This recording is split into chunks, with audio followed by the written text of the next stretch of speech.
Good morning, fellow travelers on Spaceship Earth. Alfie, it was you're really tired. Maybe you should go back to bed. It's okay. But we broadcast twice a day. We always have. Remember? Here's the thingy.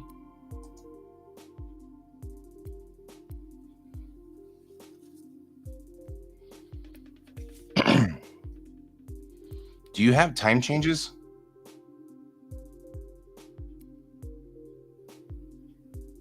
Well, this is a Monday.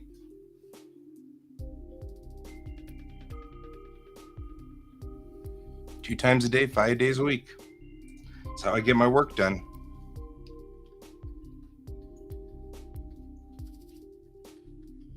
Want to join stream this morning? Yeah. I don't know what happened to it's Tuesday only for you. It's Tuesday for Japan.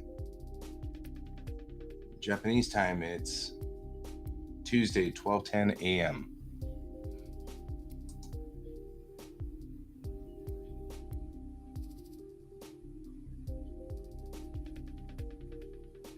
Well, maybe you should go to bed. We'll be here.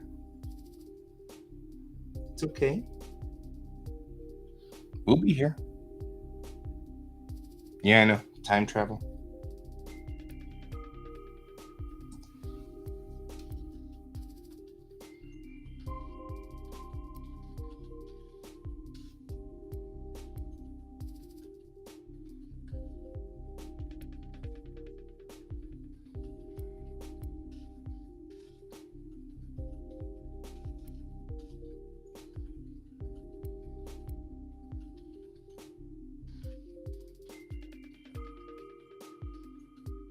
Not a bad case of the summer.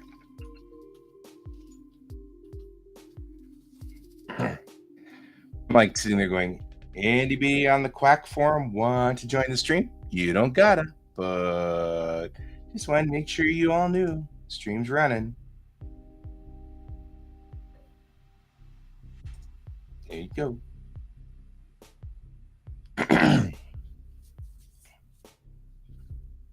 Alrighty. Yeah, you're gonna get busted.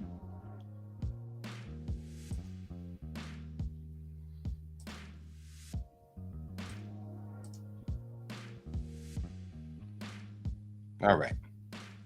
I have now signaled out to the Quackers and said, hey guys, you gonna join? So last night, Brent, Neon joined us. Like live, actually. She was over there on the side controller, and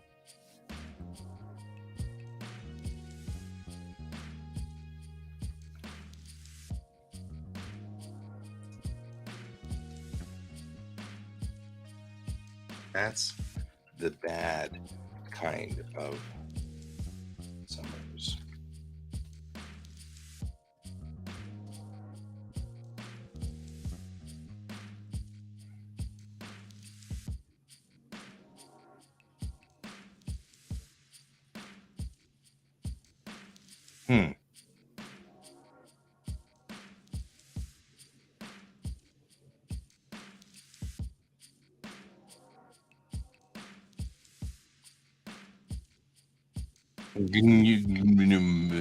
Go to sleep.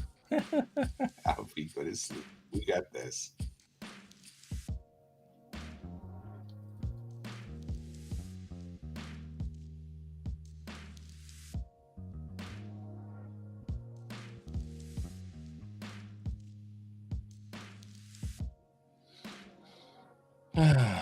All right. I got to get some work done.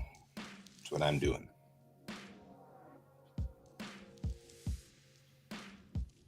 We got some work to do. Plausibly, Pepper will join. We don't know. It may or may not happen. We'll see. I'll switch monitors. Now you can see where we are here. What I've been doing for the last couple of days is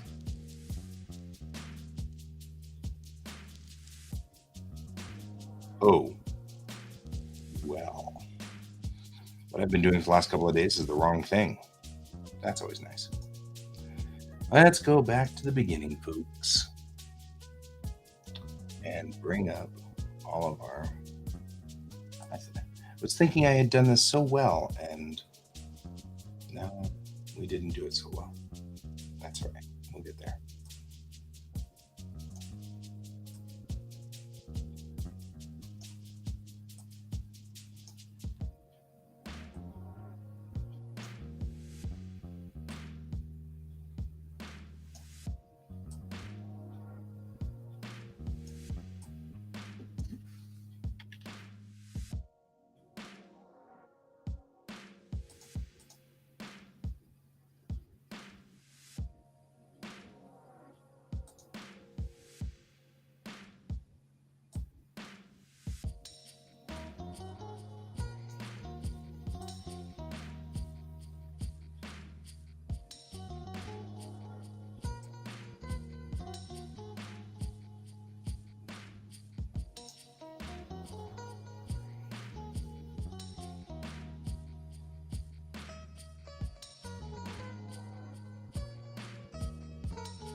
Use the wrong bubble.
This needs to be a different bubble.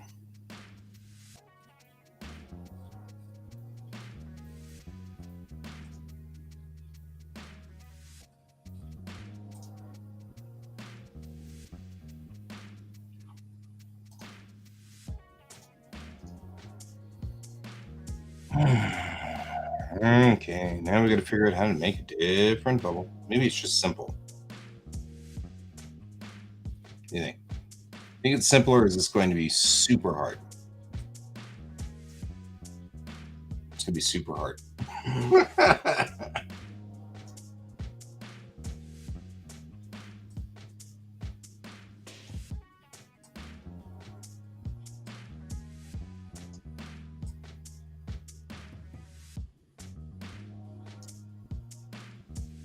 I mean, I guess I could have told you that was going to happen.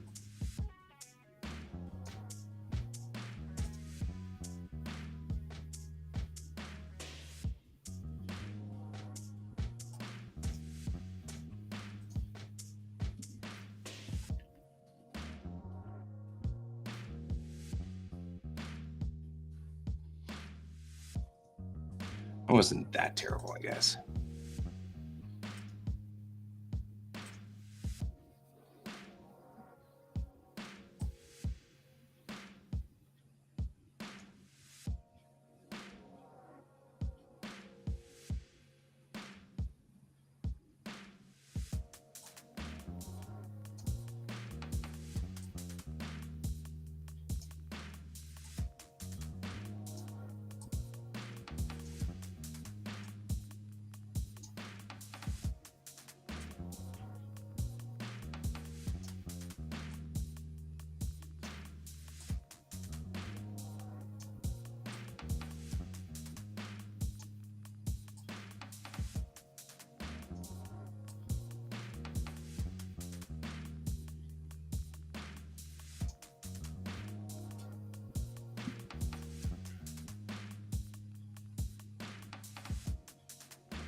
Okay. The kiddo is there at camp. So now I'm just going to tag the location.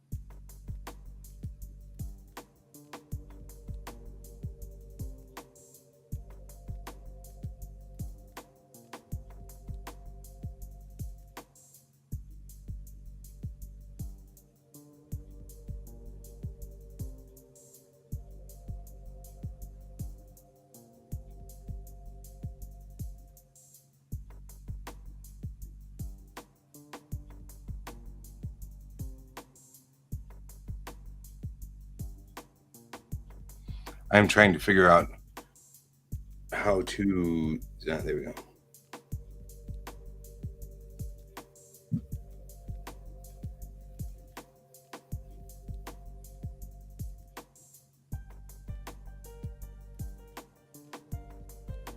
There we go.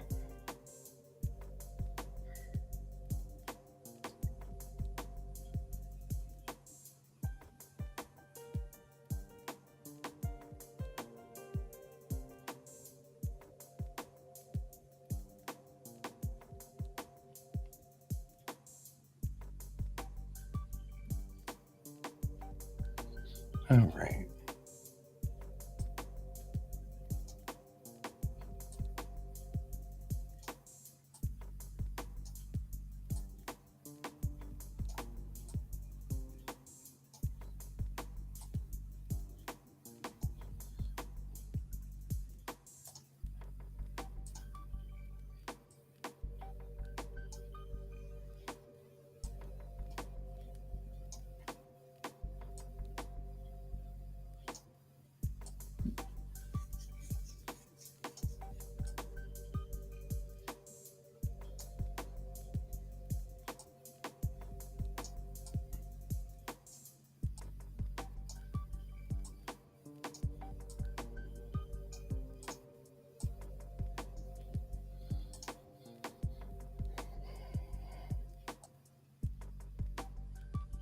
Maybe it's not that. Maybe she's got some other thing she says when she quotes somebody.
I don't feel like he's like crying or anything like that. No, but I do feel like it should be a little bit more than just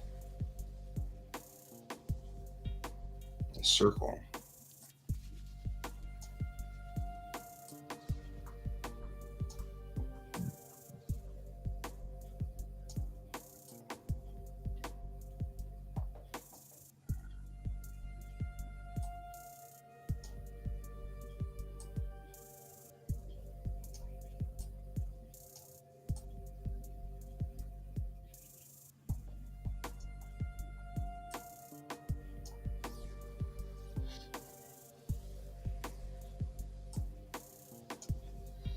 So I have learned a whole lot of things that we're going to do differently next time. It saves us a lot of time.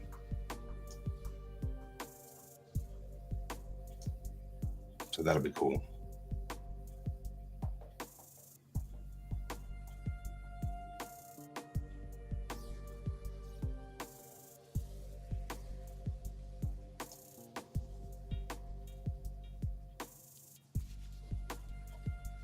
does make me think, though. What should we do for quoting?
All right. Comic book grammar and tradition.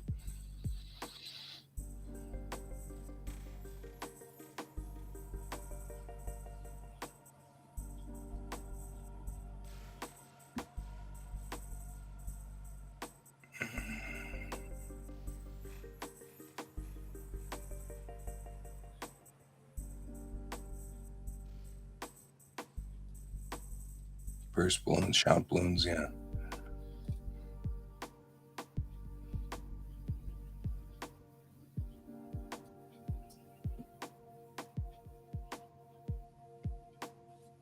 There are 4 types of captions in comics.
I'm looking through the rules and regulations on balloons.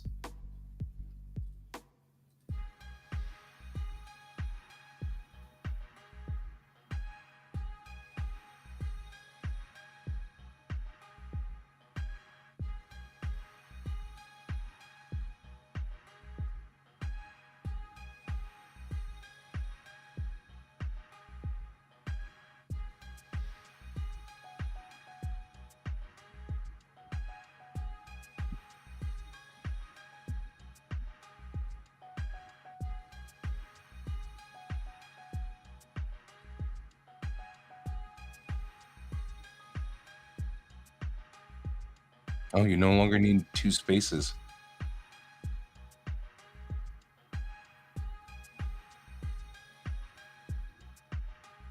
I'm still not seeing it, though.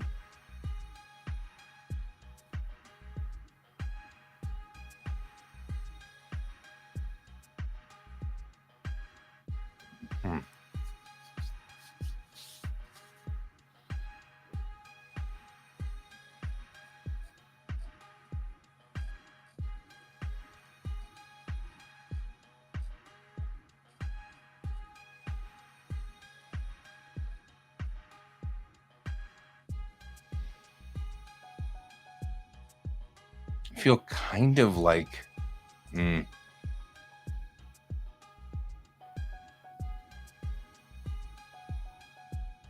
Oh, really? I think the McGregor stream is a good... Like, you mean broadcast it on my broadcast? I'll probably stick it in here somewhere.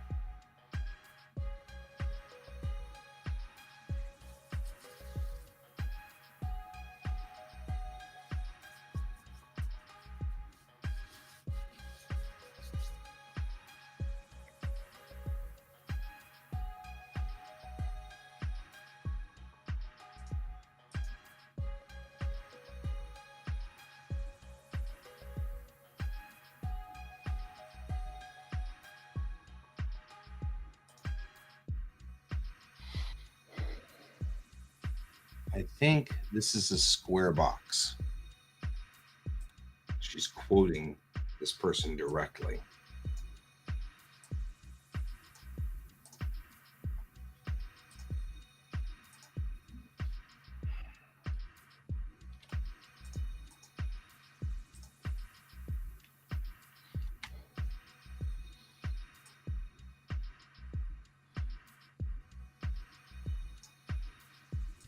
It's not a whisper box, though.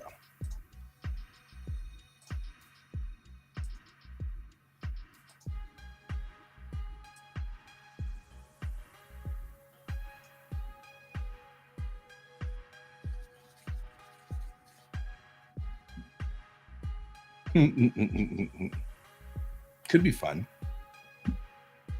Do need to close this just a little bit. I'm getting glare off the edge of my monitor.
I need things to read my mind, is what I need.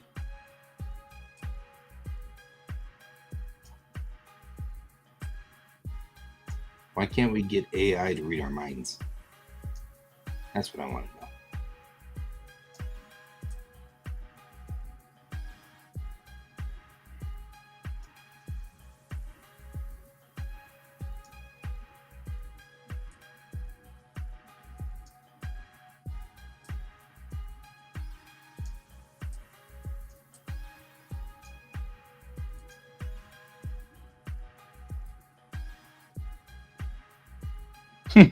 Mind reading.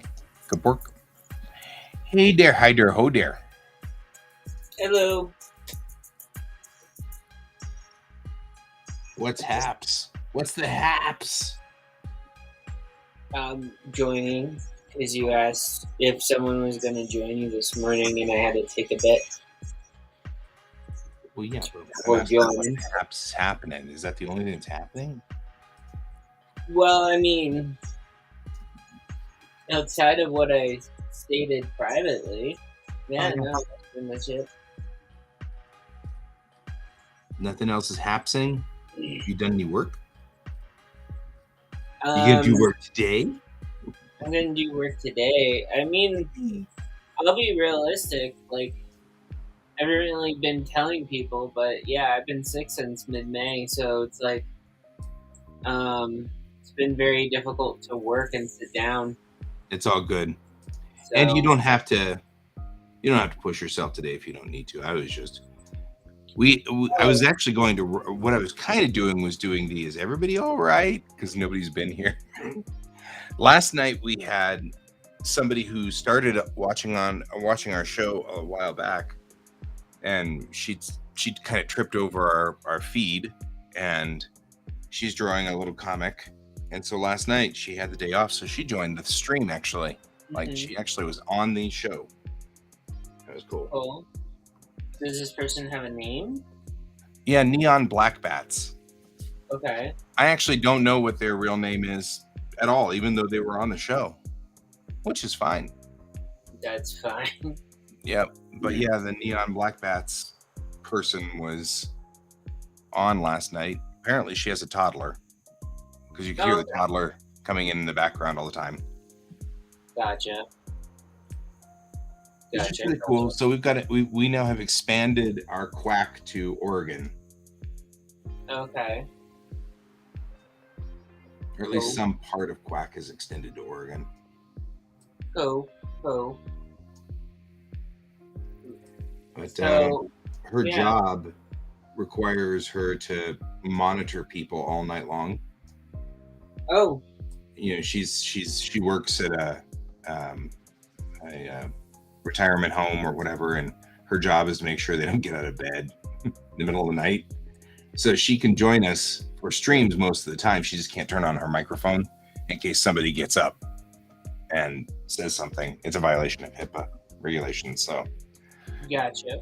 She can stream her PC's screen while she draws, and so she's like, I can join. I'm like, yeah, that's fine. Sounds like a great idea. So it's kind of cool. Okay. So yeah. Cool. Quack isn't necessarily limited to Denver anymore, which is kind of cool. Well, I mean, I think that was kind of proven when Kat joined the stream. Yeah, but Kat came from here, and so did Brent, because like both of those guys, though definitely now on extended departure from everything, they both started kind of in real life here with us. I'm just actually kind of cool. I think that's cool. You know, came across our stream legitimately by just searching stuff on Twitch, and you know, and I just think that's cool. Cool. Yeah. Sorry if it's like I'm not like super vivacious, people. You don't gotta be. It's okay. Nobody said you had to. Yeah, I just.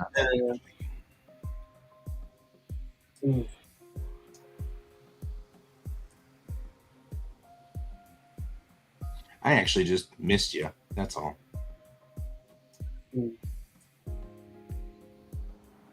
No, I kind of like. I was debating whether or not to come back to the show. Ever? Actually, yeah. Oh, okay. Because like part of me was like the original purpose of the show was like a once a week thing for me. Uh-huh. And it was something that I was actually like something that seemed doable for me, but my life needs to be reorganized at this point. As far as workflow and all of it, I'm severely behind in everything. Getting sick just kind of made me reevaluate pretty much how I've been doing things. Sounds So, reasonable to me. And what I haven't gotten done yet, in that I promised that it was already supposed to be done. Right. So it's yeah.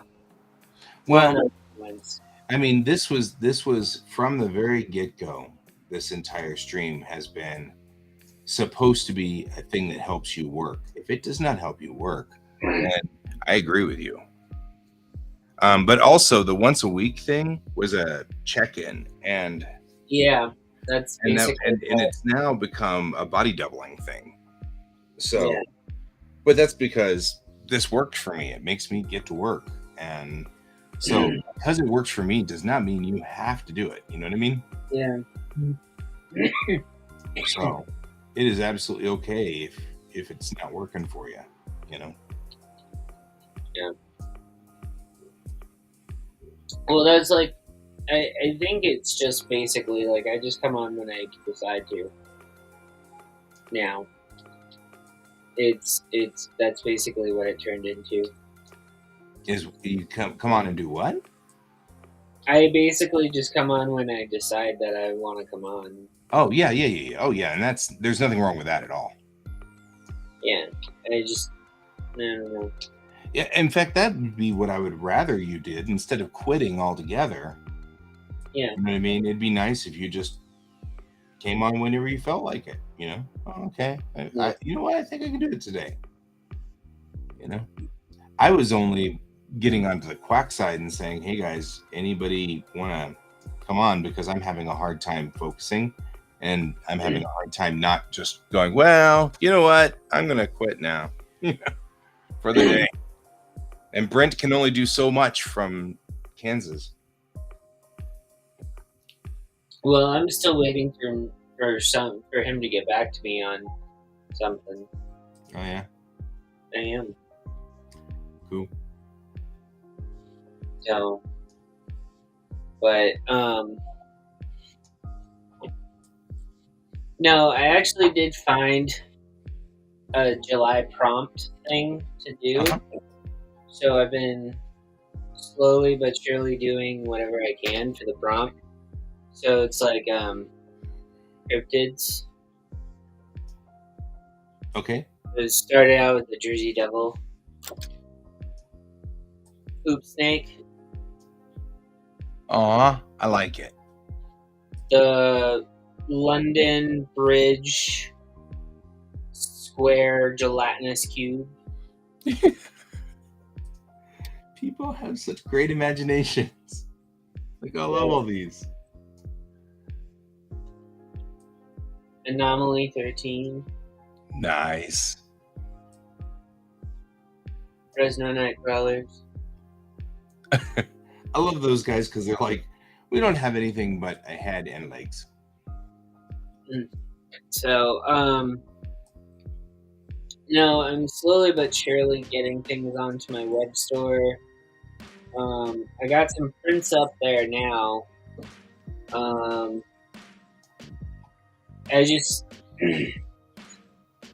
coming from like basically if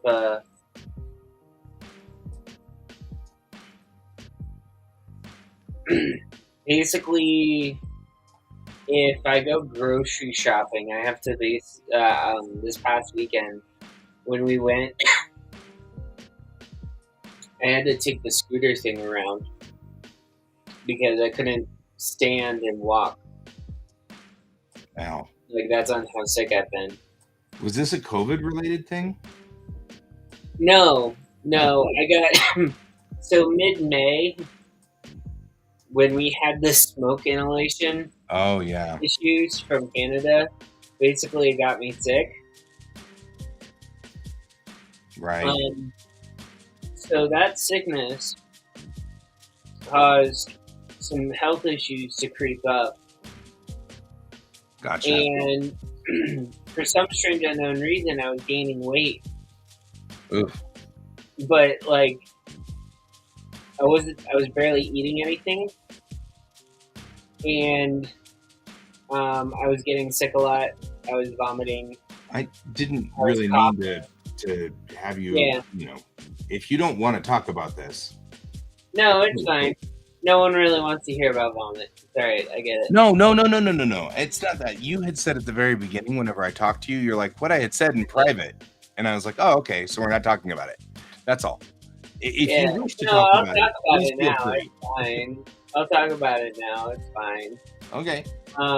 So I go through the rest of May, starting the process. It doesn't seem like anything's really changed much. I hadn't really put on much weight. Everything seemed fine, normal. I just had a very annoying cough and I wanted to get rid of it. However, that all changed in June. Some like really weird, bad stuff started happening. I had limbs starting to swell. I had other things happening on my body. And yeah, since last Thursday, I've lost 15 pounds. Oh. Just from water weight. Oof. It's like a dangerous level of nasty. Yeah, so I'm still on medication to get the water out of my system. My doctor doesn't want me to drink a lot of water, but I have another health condition that prevents me from doing that. Like, I need to still drink water, so I need to find a source of electrolytes this week. Surprisingly enough, coffee and black tea has been helpful, making sure that I breathe properly. Oh, okay. That is kind of weird. Would not have expected that. Well, not really in the sense of coffee and black tea, which are caffeinated drinks, not the decaf, but the caffeinated. Yeah. Were given to children who had asthma to open up capillaries back in the day so that they could breathe. So it's a folk remedy that still works. Sure. But it's not a permanent solution. It's not a fix. You're not supposed to give it to someone who's in the middle of an asthma attack. You're not supposed to give them Right. then. But it's basically a preventative to prevent one. So, but I haven't had to drink it consistently every day for a while now. Like, I used to have to wake up every morning and drink black tea. Now I can wake up and drink water. Fair. So, yeah. So yeah, well, I'm waiting on more results. They did an EKG on me already. Based off of the results that they got back on Friday. Sorry, no, they got the results sent on Sunday. They were done, the testing was done on Friday. So I'm expecting to hear from them today what's going on. So, yeah, that's where I'm at with that. Gotcha. But on the 4th of July, I had before the 4th, I had a chest X-ray done, and the people who did the chest X-ray sent a message with it that was actually a message that was supposed to be filtered through my doctor, but they sent it to me. Oops. And they basically said they gave a diagnostic of looking at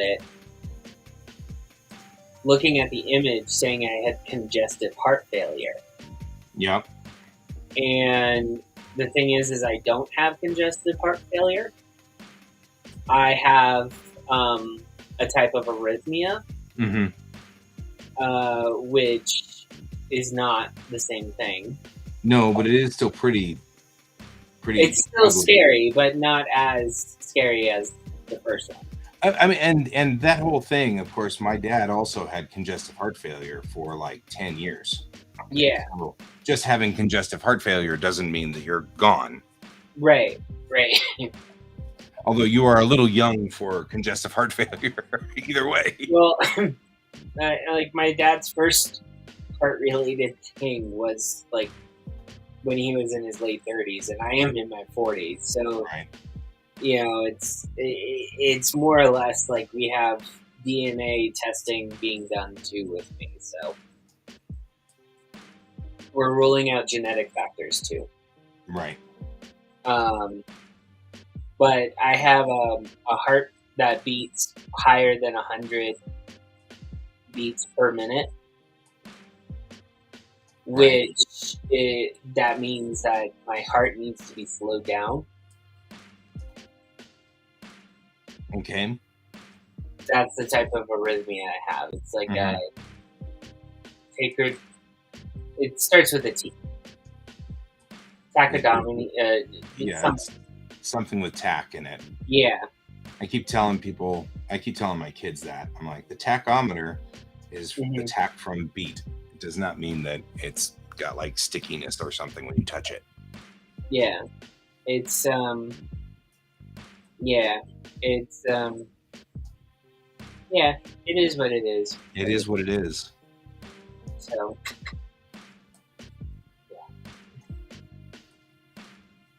but no.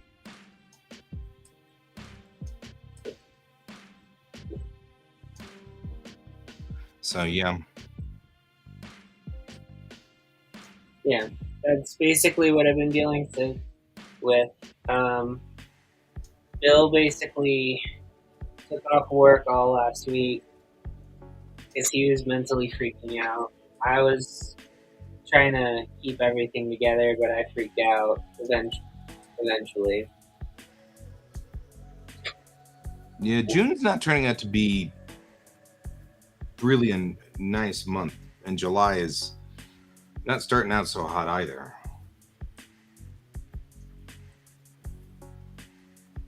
Mm. So yeah, it's all right. We'll get through it. We'll make it through. Mm. I think it's gonna get improved soon for us.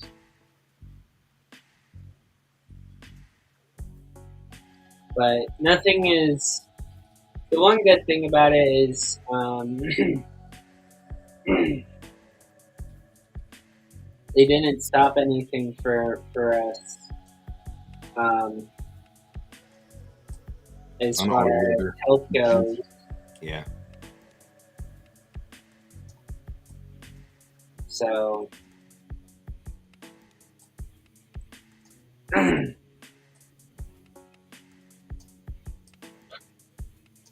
oh, speaking.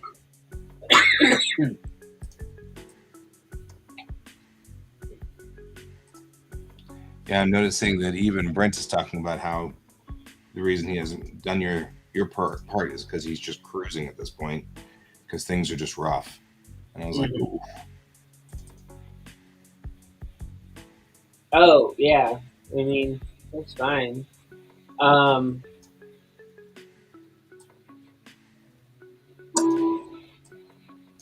uh,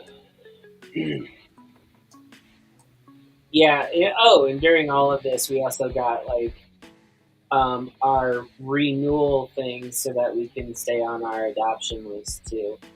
So that was fun to have to get.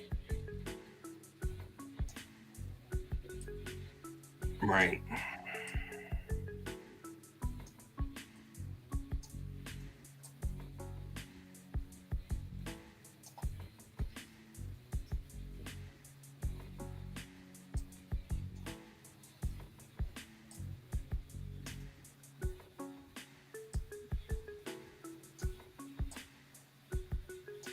I'll be right back. I need to go use Okay. the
Ugh.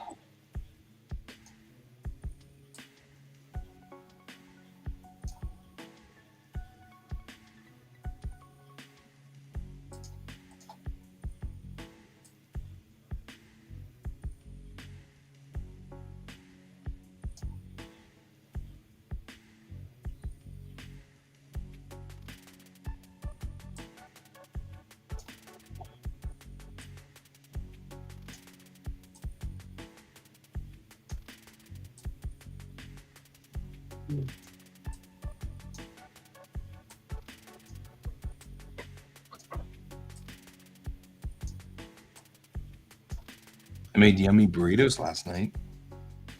I call Huh? that kind of a cool thing. I made yummy burritos last night. Oh, Wait good. just a second, you know.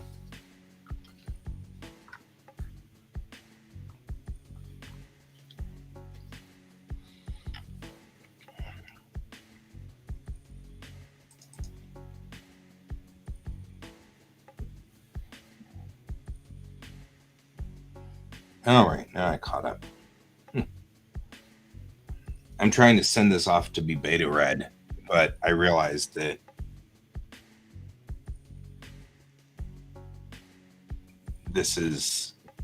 I realized that it's not easy to read at this point in time. So if they printed out the entire thing, they'd be like, well, I'm not sure exactly what this section's supposed to be doing, and I'm not, who's talking here? And so I figure at least I should do is go through and write in, there's a person here, and this is this person, and that person's there,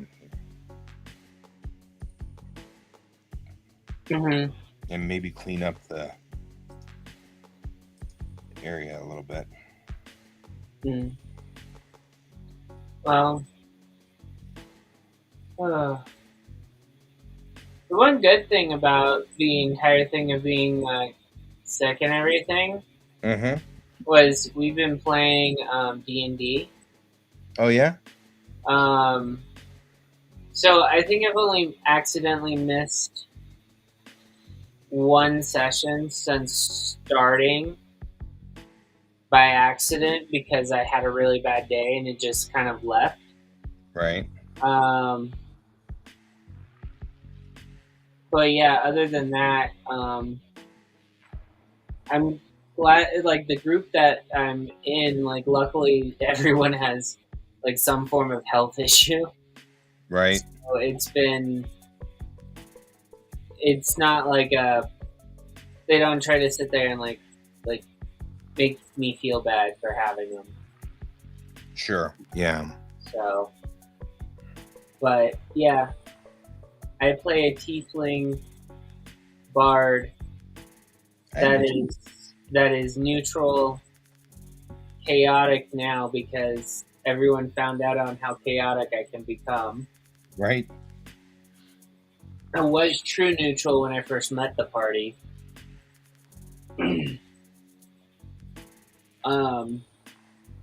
Oh, and two of the party members I've made my servants. You made them your servant? Yeah, I made them my servants. Yeah. I see. Oh, did I also mention that my tiefling is also the 48th daughter of a high-ranking archdemon?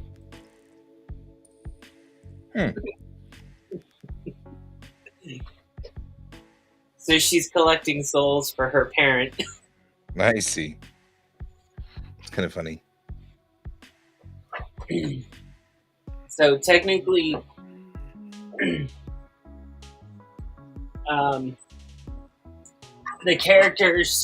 two characters that I did that to, one is an artificer, and then the other one is a hunter.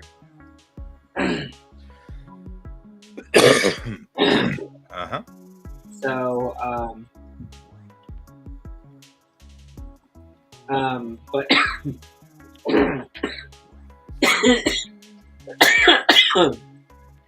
they've been given the illusion that they have an out. Ah. Yeah. But it's a fun game. It's a fun run so far. Bill plays on it too. He plays. He plays a druid. So.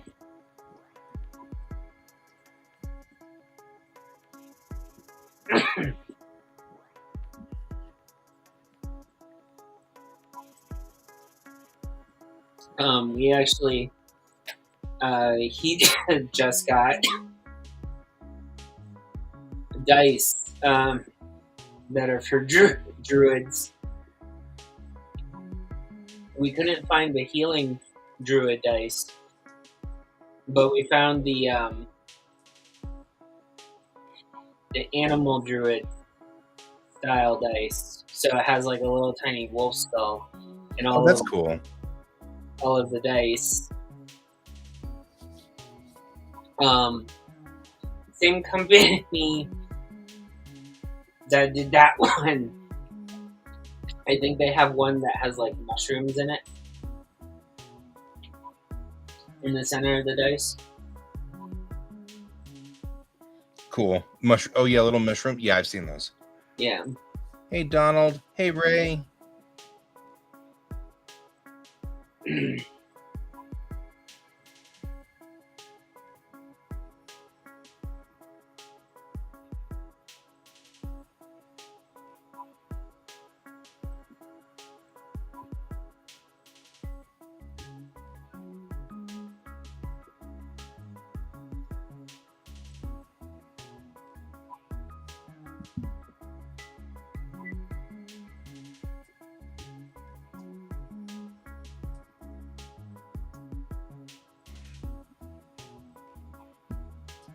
Oh man. So how's the summer going at the driving school? Apparently one of our drivers got in trouble. That was interesting. So. Oh, that sucks. Yeah. Well, she was. I don't know. Something was happening. It was weird, but yeah. And it looks like my support staff is quitting. That's gonna what? Yeah, all the people who support my area. So not everybody, just my support staff in my little classroom. So, hey, not that color. But yeah, other than that, I have like a great class going. The class that I'm with right now, they are kind of quiet, but not bad. Yeah, pretty cool. Oh. So, yeah, what is the true difference between druid and wizard? Well, I mean, are you talking about in D&D? Because the difference is that druids have a different set of spells they can use because they're all nature-based. Well, druids, you have nature base and then you have healing base. Yeah. And then they can transform because of their connection to nature. They can transform into things like giant owl bears and stuff like that. But that's in D&D. Wizards are a bit different. They're more arcana based, knowledge driven. Yeah. Spells that take a lot more time to cast. But they're more powerful. Yeah, but they're also glass cannons, Yeah. just like mages. I mean, I play a bard. So we sing a lot. Yeah. Cause that pesky thing called inspiration to occur.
Also, it depends on.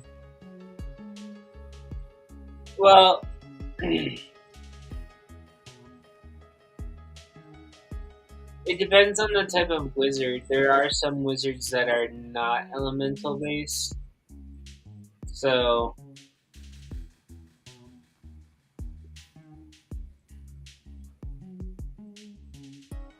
because there are other elemental magic users too, so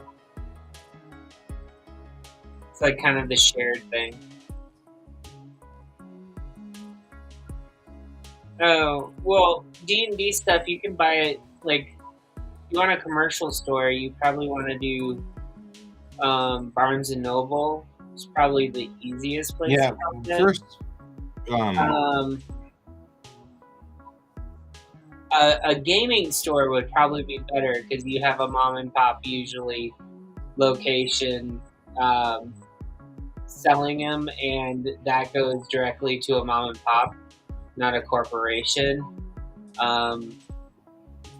Even people who work for Barnes and Noble say, like, if you can find a gaming store, buy it there.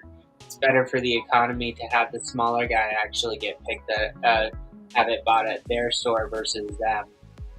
I know that sounds counterintuitive, but a lot of people who work at Barnes and Nobles actually do believe that. Yeah, they do. All of those use elements. Yeah, it's a common thing with magic, though. Elements are used in all. I mean, I'm a bard, and I have elemental parts of my magic with some of the things I can do.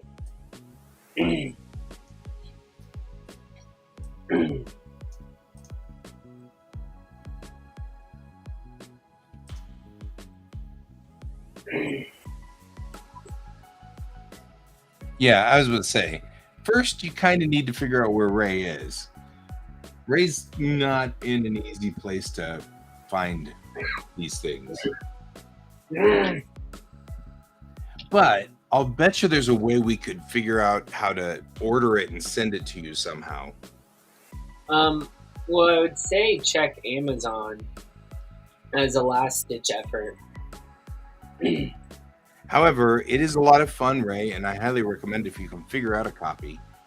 The question really is, I mean, your English is solid, so I guess you could just run it in English, but it'd be kind of complicated, I think. I'm trying to think of what it would be like to try to read an RPG book for me in Japanese, because that's my second language, and I'd be like, I don't know. I have a couple of JRPGs. I don't know. Maybe it would be fine.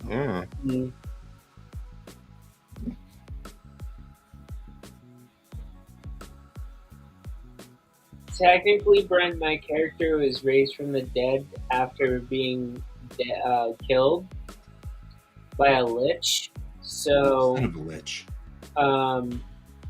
So like my character does have some like necromancy type stuff capabilities.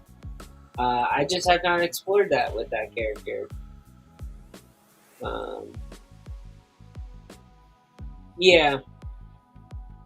My DM right now is doing the luck grace right now until he says once we reach level 5, he's taking it off.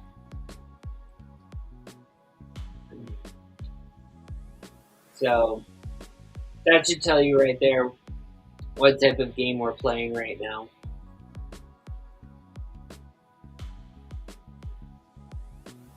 Ooh. Speaking of which, I just found liquid dice. The little mini snow globes inside D20 and stuff. I don't know, Ray. You might be able to. I mean, the only thing I can think of is getting D&D books through, say, Japan, because China won't have them. But I thought, oh, that's right, China. Those places don't get that stuff, do they? Right, because, I mean, Ray's Because of out in morality Siberia. laws. Yeah, Okay. I like Siberia. So Ray, that's a holdover from Cold War movies. Cold War movies, there was a stereotype that the Soviet regime would banish people to Siberia, and so it's sort of it's like all the propaganda that you have during the middle of a war like that. Because we were in the Cold War, and you get like these sound bites of information which are not actually true. And it's not just that. Like, my vision of like Japan was totally different than what it really was when I got to Japan, you know? And it wasn't worse or better, it was just different. I didn't expect those things. So, but that's why you hear so many people talking about Siberia is so scary. It's that old Cold War holdover, which is silly. And it's like any place, every place is cool. If people live there, it's probably not horrible. You know what I mean? Like, I'll be realistic though. The first person I met from the first person I ever met from Siberia, they were really cool. yeah. I enjoyed their company. Yep, It was fun. same here.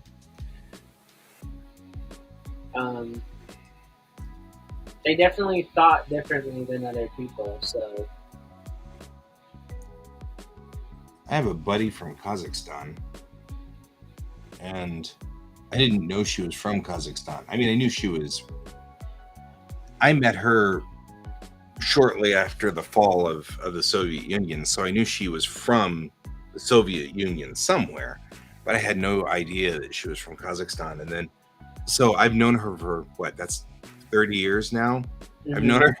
And the other day, I'm talking to her, and she's like, she and I are talking about something, and I'm like, I've always wanted to go to Baikonur because that's where all the rockets are launched. And she's like, oh yeah, I'm from a village just outside of Baikonur.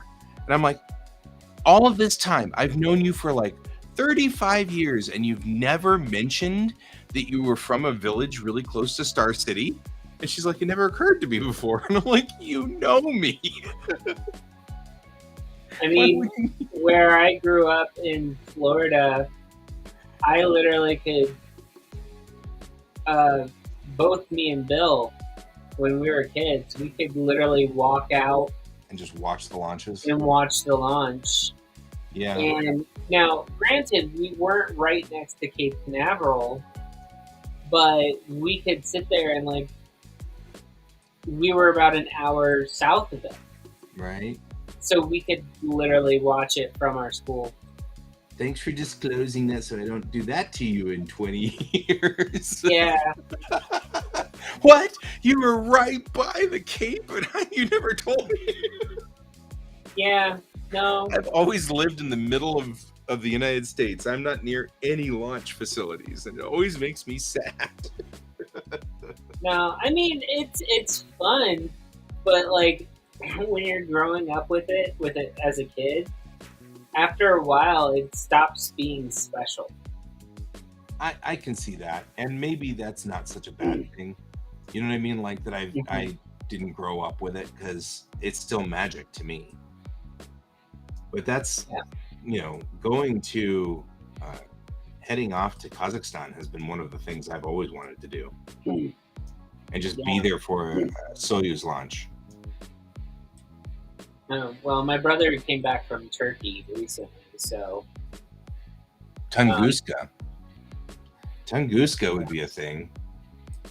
yeah, he got back like 2 weeks ago. He got back from Turkey. From Turkey. Mm-hmm. Was he working relief? No, he went just to see Turkey. Oh, okay. But while he was there, some crazy stuff happened. Right.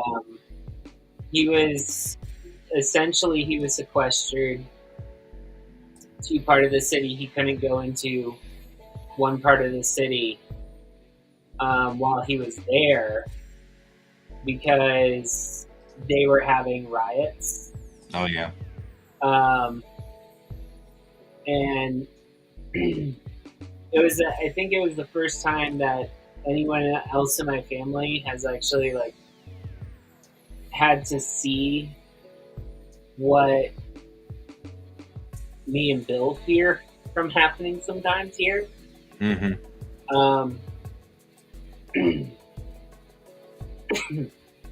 Essentially, he said it was an LGBTQ pride parade that went wrong because people started attacking it. Mm-hmm. Yeah, there are people who do not believe that that happens. Yeah, and then he basically witnessed one of the people in the parade that was trying to get rights for LGBTQ to live their life without persecution in that area. Mm-hmm. The guy blew himself up. Oh no. As a suicide bomber. Yeah, people kind of are like, yeah, you don't like, realize how desperate people are. Yeah, he didn't know that stuff like this happened at all. And I was like, no, that stuff happens a lot. Been happening for a while. Yeah. Part of the problem is that the news covers stuff up depending on what leads. Mm-hmm. Yeah. I just wanted to real quickly say to Ray that I absolutely want to visit Siberia someday. I like that place. I don't think it's horrible. But that's only because I've traveled. And I think people who don't travel don't figure that out. You know what I mean? Like they don't hear, oh, okay, I get it now. It's not a bad place. So they're stuck. I think a lot of people get stuck in the culture. So like they stay here, they never leave America, and they only watch American TV, and they get kind of locked into the culture. And that's why I say everybody should spend a year or two in another country, at least in their lifetime. Yeah, there was orthodoxy took over somewhere along the line and reverted everything. There are pictures from the late 70s from Iran with women sitting in universities, and they look just like American women. They're wearing American clothes. They're not covering their heads, and they're just sitting there doing work, doing physics, things like that. And then orthodoxy took over, and poof, all of a sudden it's impossible to get, anything going through. And women have to be covered, and, and it's all part of the big political game that goes on.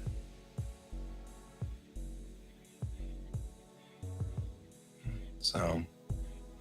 No, my brother really likes traveling to places that Americans are really not welcome. He stresses everyone out.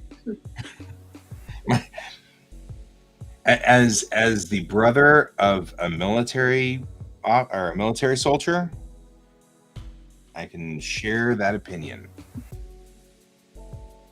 Yeah. Yeah, he was meeting up with someone that I guess she lives in, or she was helping with the efforts in Turkey with the cleanup or something. I can't remember exactly what she was doing, but she was originally from Russia.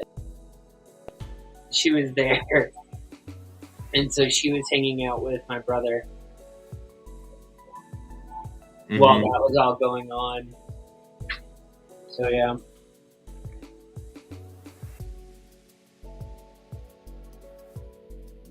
But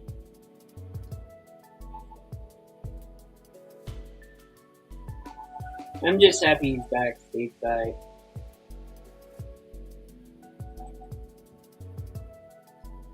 Because he kind of went at a time where I was like very worried. Right.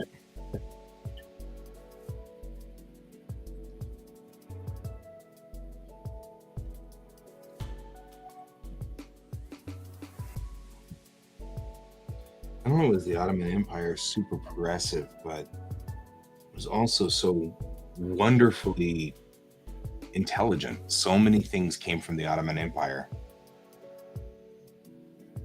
I know, we would never have had those nice, nifty schools. Oh, I'm sorry, that's wrong. That's wrong. That's not correct. Sorry.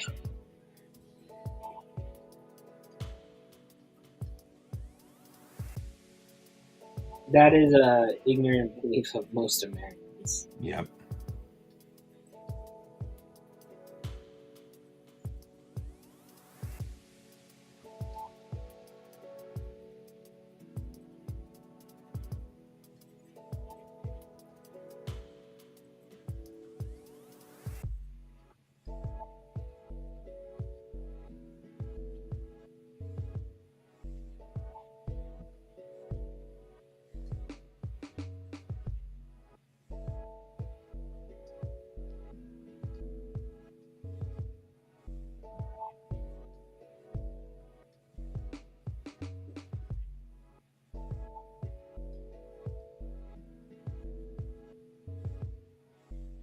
Oh, you used to translate books? You mean from like Arabic into Russian or just Cyrillic? I mean, where did your which Oh, language? okay, cool.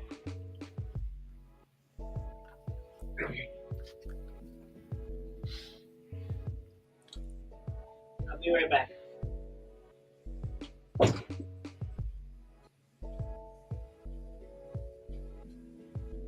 Mm.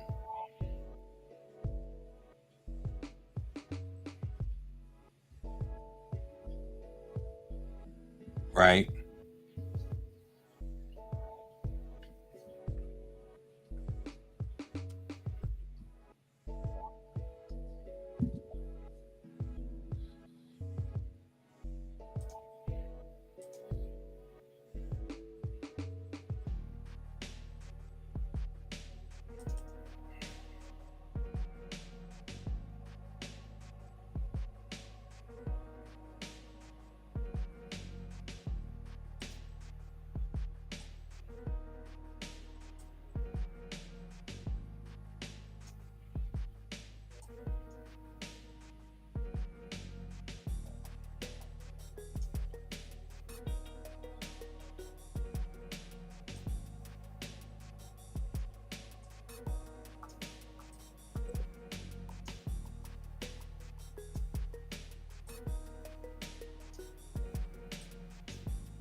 It did too. I mean, I'm fascinated. I'm usually fascinated by like where history goes, when it makes a right turn, when it makes a left turn. You know what I mean? Like all of these times, history had these pivot points where these huge cities were on the verge, on the end, and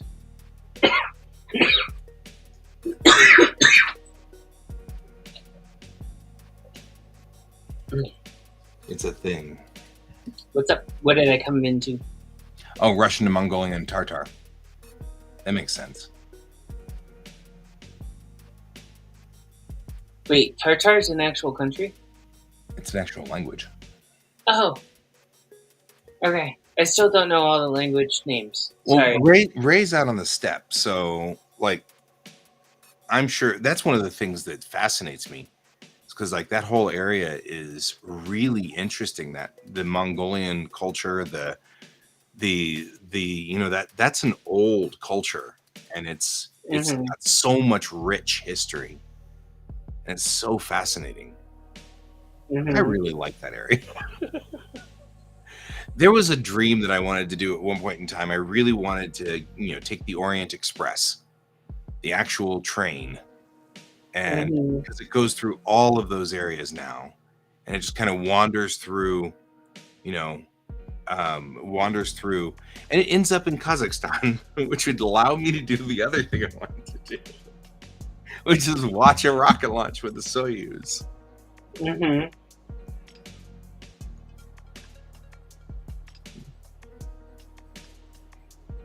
My love of machines knows no boundaries.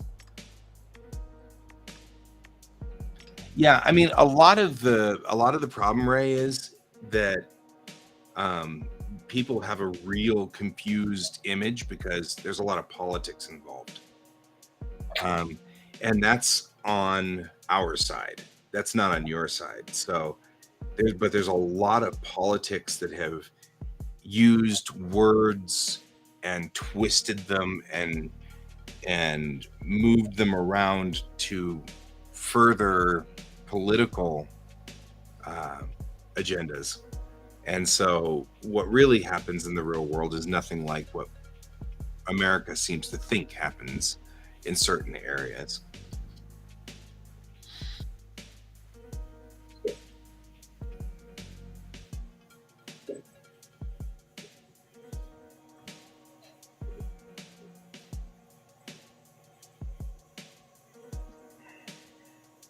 Well, that's all right. We'll get there someday.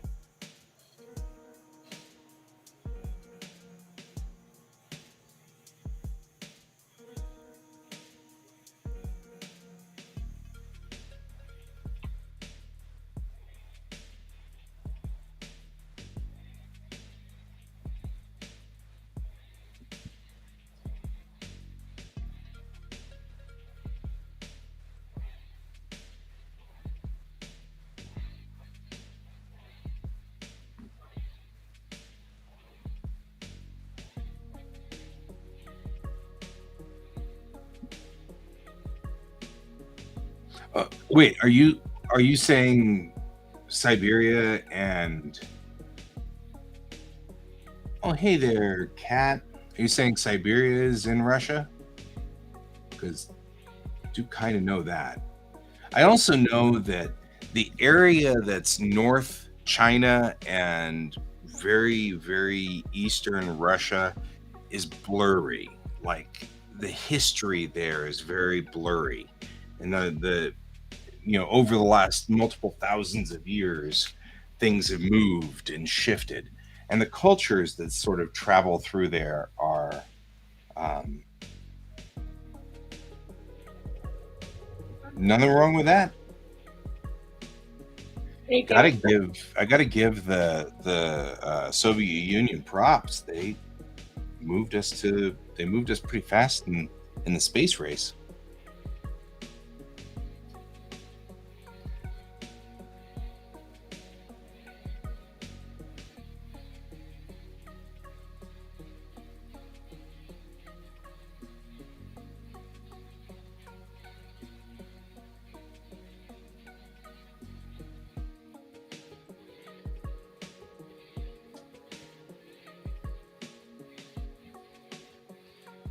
But Americans don't have a positive view of the Soviet Union because there was a Cold War.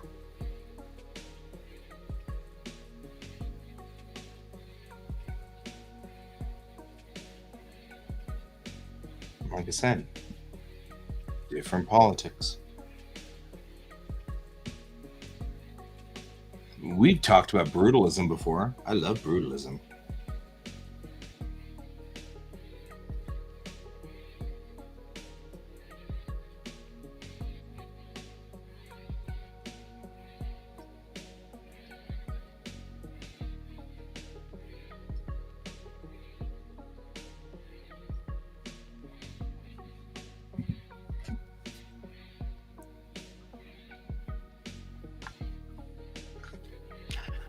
I remember though when I was younger, I had more stilted opinion of the Soviet Union. Yeah. I mean, I'll be quite realistic. Um, you were a child of anyone, I want to say remotely, I would say in general, Republican Party wise, in the 80s, 70s, 80s, and early 90s. Any country that was considered communist country, um, you were pretty much fed whatever they believed that was actually going on. I know that sounds really bad, and a lot of misinformation did come out of that. Yeah. Uh, And as time has gone on, I have learned a whole lot more about what was actually going on because time has passed. yeah, But as an 80s kid, we were going to be nuked by the Russians at any moment, you know what I mean? And it was like this constant stress and this constant fear. well, And that and also like I was, painted a different picture. I was a kindergartner in the 80s. I was in like 90s, early 90s. We were still getting, Yeah. well, even though the USSR was gone, we were still getting warned that it could happen, that they could Any minute. recombine any moment. So like it was, and everyone and a lot of people are like, well, the Cold War really ended. But, like the Cold War never really ended. Yeah. They showed the day after in class. I remember when the day after aired here in America in the 80s, and they were doing all of these parental discretion is advised, and all of those things. I was like, whoa, that's heavy. But I mean, it's one of those things. The older I get, the more I realize there are dumb people who run countries, and there are smart people who run countries. And it's sometimes a roll of the dice as to which you get, Yeah. And I mean, I don't know. Gorbachev versus Vladimir Putin, I'm not sure. You know what I mean? Like, I would, yeah. And it's not that I think that either one of them was good or bad. Just, now you're dealing with pre-revolution versus post-revolution. And there's almost a romantic view of the Cold War sort of forming. Like it was the good times back in the 80s before now, when things aren't like they were in the 80s. And it's like, I don't know. But the point, of course, was that I also know darned well that it wasn't like the U.S. propaganda really said. Yeah. No, there's no safe place when the nukes are involved. One of the things that Donald's saying is something that I had learned as well, which is once nuclear weapons ended up in our world, in our universe, it was never going to be safe. It's always mutually assured destruction. It doesn't matter. So there's a lot of saber rattling when it comes to nukes, but the reality is most people know that they push that button, that's it. Everybody's gone. They don't get their power. They don't get to control things. Nobody wins. And that's a different mentality. We actually, we were at a bookstore this past weekend, and someone had not heard of the Dr. Seuss book, Butter Side Up, Butter Side Down. Well, they renamed the Butter Side Up, Butter Side Down book the Butter Wars. Right. Well, you're probably asking yourself why I'm bringing this up. It's a Dr. Seuss book teaching kids about mutual mass destruction Mm-hmm. and the dangers it causes.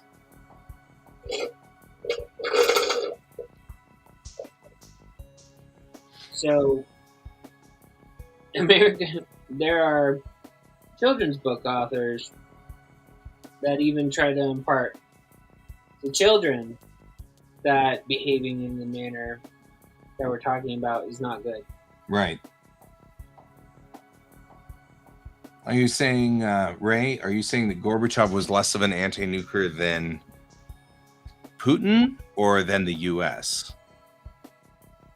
You've never heard of that book, The Butter Wars? Yeah, you can get it at bookstores. It is definitely an imprint Dr. Seuss book.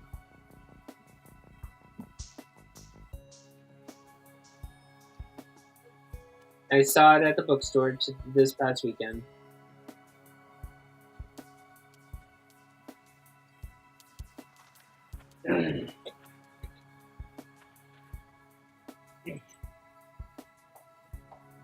Yeah.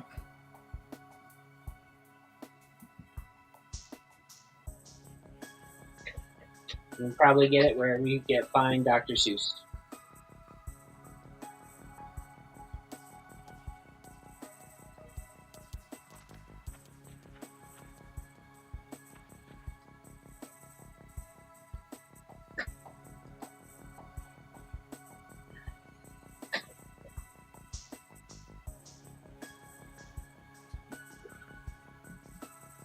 All right. So I'm on.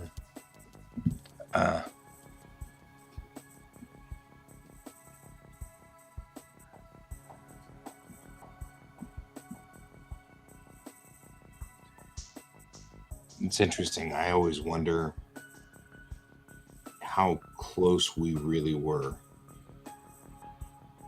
All of the chatter, all the discussion. I'd like to think that calmer heads prevail. And a lot of it was just trying to further an agenda.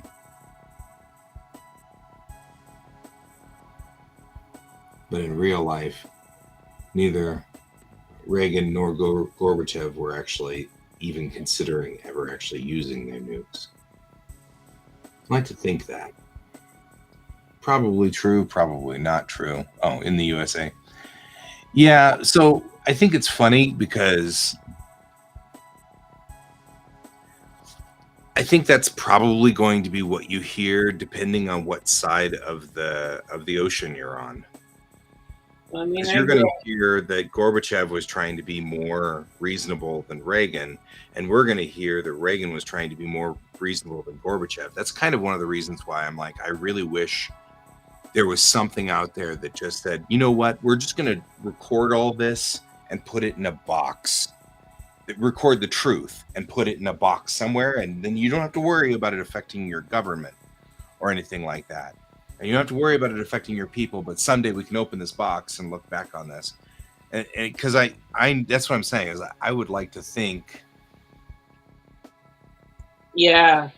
Yeah, I mean, because the funny thing is Ray actually does make a point, because here in America, we actually believe that too. That is the common link right there. What, do we all believe that Reagan? No, when NATO deployed in Turkey. Oh yeah. Yeah, that's literally, we believe that in America too, right? Some link all the way back to the Bay of Pigs, though. Yeah, that is. I mean, because like that's more of an American thing. That's more America, because that's JFK and Cuba having a show. Yeah. But again, like I said, I wish they'd put the truth in a box somewhere and say, I promise we won't release this. And you know what I mean? Well, I know, like, Bill's funny. Like, he'll sit there and be like, Um, yeah, I just want to like go back in time and view history from like a time, like in a time machine. Hmm. So like you can view points in history of what's actually happening and get the real story of what was going on in the back rooms and stuff of governments. And this is like one of those times where it's like, yeah, it would have been very nice to know what was truly going on. Yeah. Well, and So that's there's a song in there's a song in um,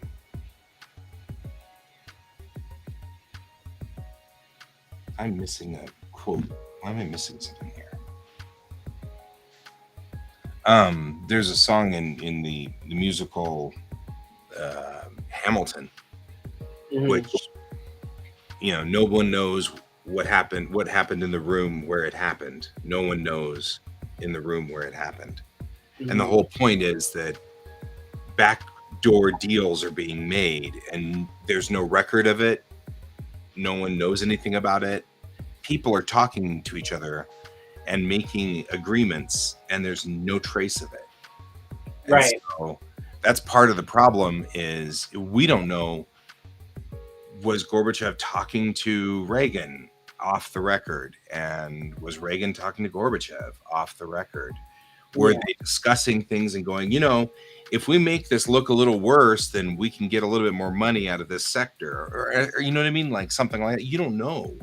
Things Yeah. could have happened anyway. And that's always fascinating to me.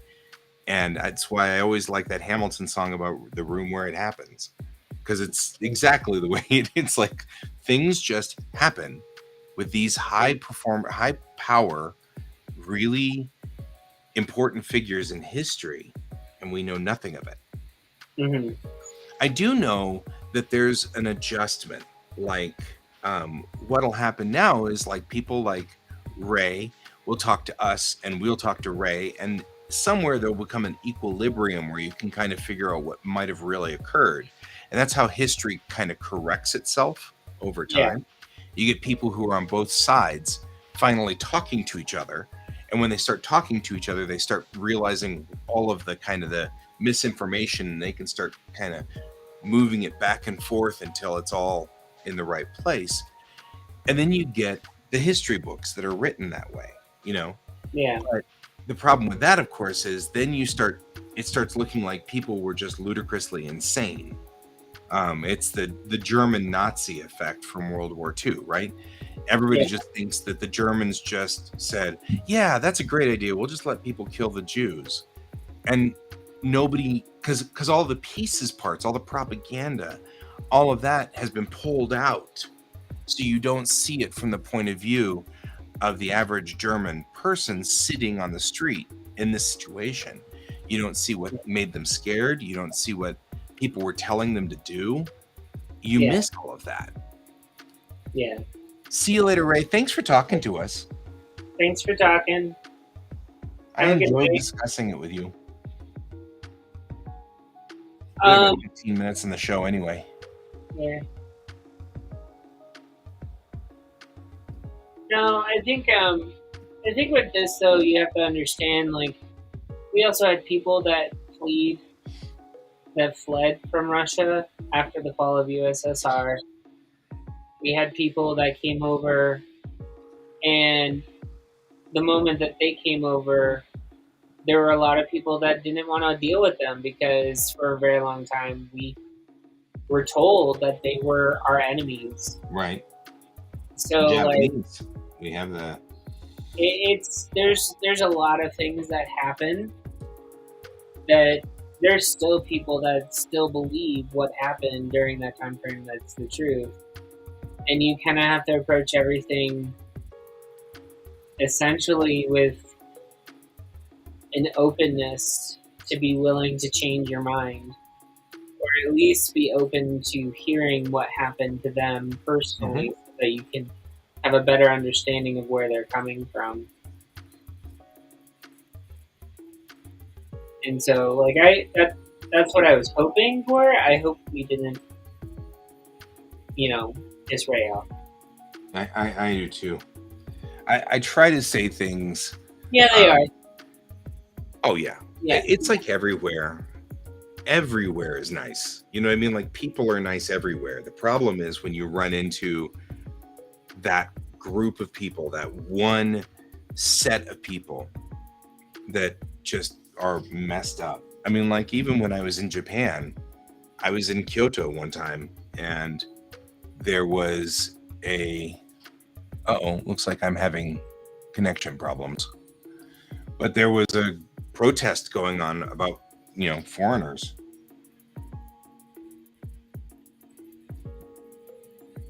Which I find ironic because aren't they having population problems? Yeah. And they're having people that are like children born of mixed marriages moving back to Japan right now, like in a lot of ways, to have families in Japan because of it too. To some degree. When I was there, they were cognizant and aware they were having problems with population.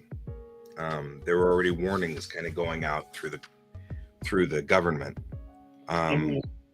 and to the people. And the response kind of was, until women are not second-class citizens anymore, this is going to continue. Was sort of what was going on. Under chatter, that's what's going on. Because it's very Japanese, right? The Japanese are not open protesters like Australians or Americans. We're very Yeah. much into this like open protest. They're not. And part of the reason this is happening is because there's an equal rights movement moving slowly and very subtly. And it took a year and a half or 2 years for me to start seeing that. You know what I mean? Mhm. Like, and it was listening to what people were saying and how people were talking. And it happened a lot. It was a lot easier for me to see and read because I was with junior high girls who were less likely to be worried about rocking the boat, less likely to be worried about upsetting things and upsetting people, and not prevented from talking to foreigners. You know what I mean?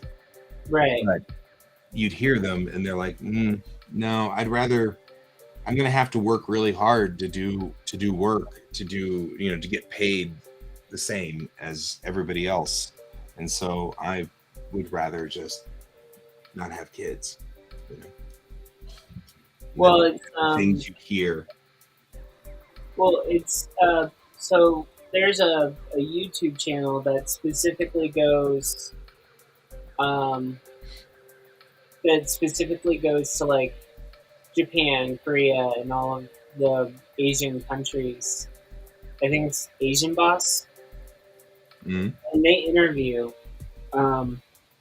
kids. Yeah. They interview teenagers. They interview young adults in Japan. Mm-hmm. They've covered this subject. Yeah. I do apologize. I have to go to the bathroom again. That's fine. Gotta love dedication.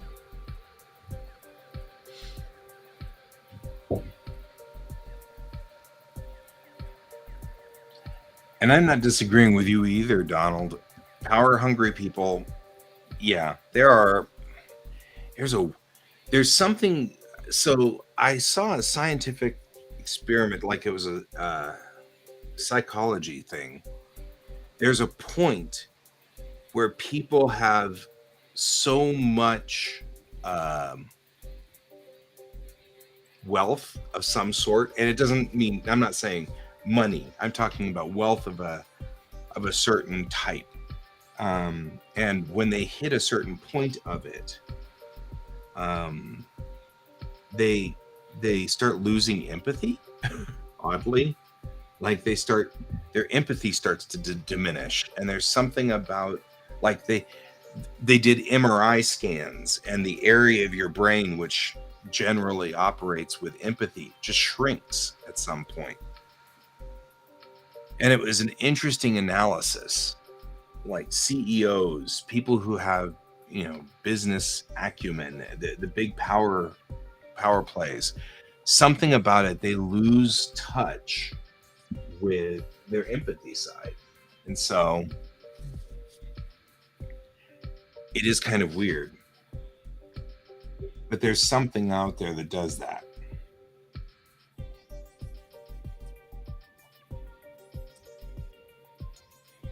So, not disagreeing with you at all. There is something about that.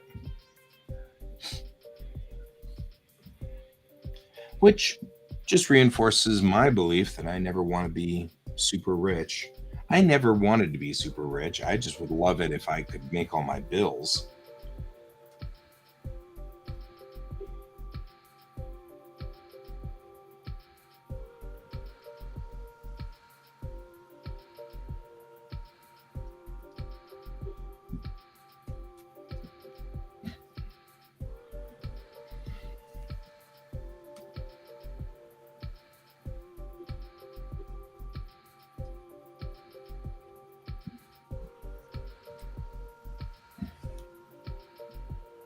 I think that's fascinating. A couple of things. One, I think it's fascinating cultural differences. You're just saying the Russian people you've met. I didn't learn until later that one of the cultural things that Russians tend to have comes from the Russian culture is that smiling is sometimes seen as dishonest. And so one of the reasons that they seem stoic,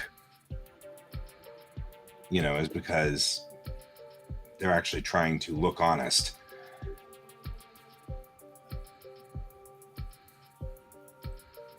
Yeah, that's not a bad thought, Kat.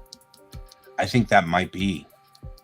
If you have people who are constantly asking you for money and asking you for part of your power, whatever it is, you have to somewhere along the line numb yourself. I would believe. I think that's not a bad point. You know what I mean? Like you have to watch. You're building your empire, right? And every dollar means something. Then you have to be like really careful with it for a while there. At some point you hit a tipping point, but by then you probably exactly what you're talking about is by then probably what's happened is the people were like, well, I've now had to learn to kind of be callous towards people. Huh. That's a good thought. I like that thought, Kat. And Donald, yeah. I I mean, I'd be happy if I could just get back to Japan again.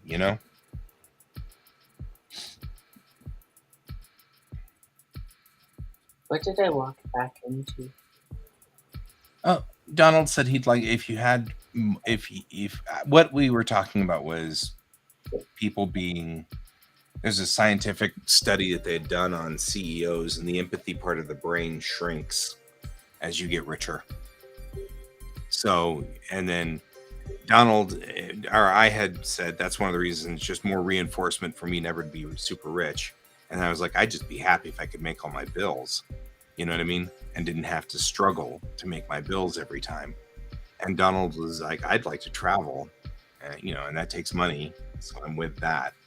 And then Kat had said that maybe part of the reason that their empathy section shrinks is because they have to say no to so many people all the time who are begging them for money. While they're building their empire or building that whatever, they have to say no so many times that it just affects how they do things. Yeah. I think that's interesting.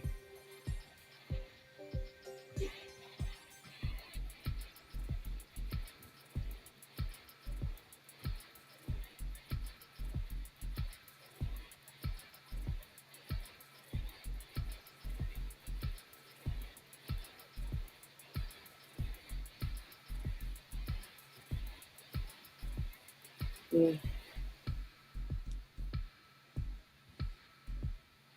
don't know. I was raised around people that had a lot of money.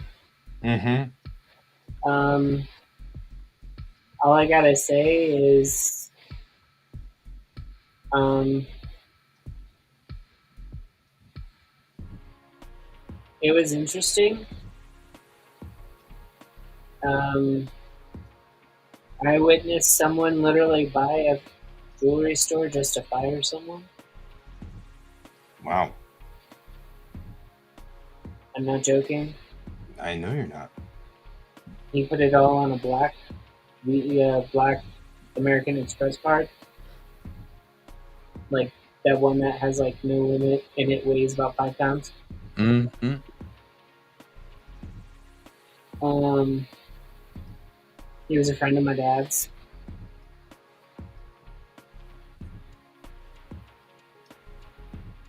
He also paid for $1,000 bills to be minted so that he could give them out at a job site.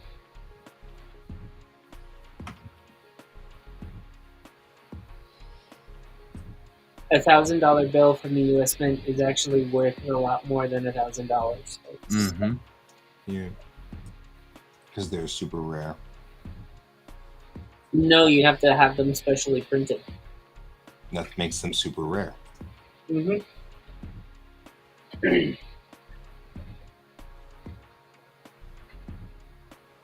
People thought it was a joke at first.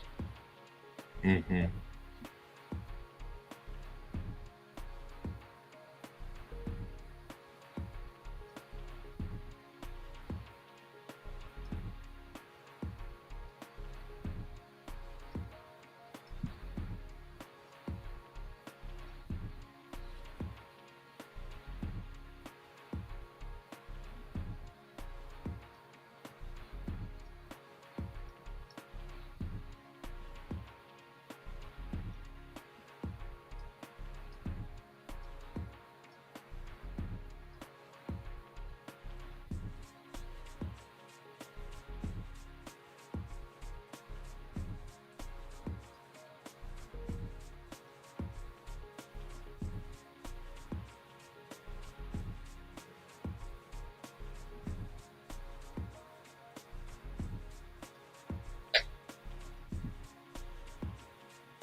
Yeah.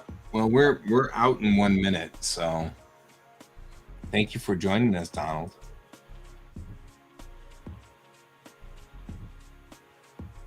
I'm over halfway done with the comic over here, which is good.